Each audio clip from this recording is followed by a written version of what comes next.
bird dog with a row. So you mastered the bird dog, you mastered the hip extension pattern. Now we're gonna add a hand row to it. So in the quadruped position, I'm gonna have you extend your leg into that hip extension, all right? Then with the opposite arm as the leg that's extended, you're gonna pull that arm into a row.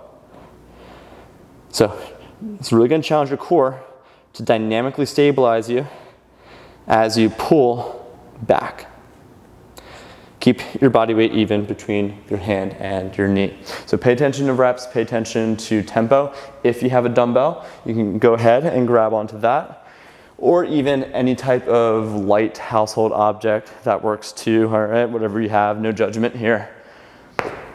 Take that same idea, extend, body weight even, core engaged, and pull.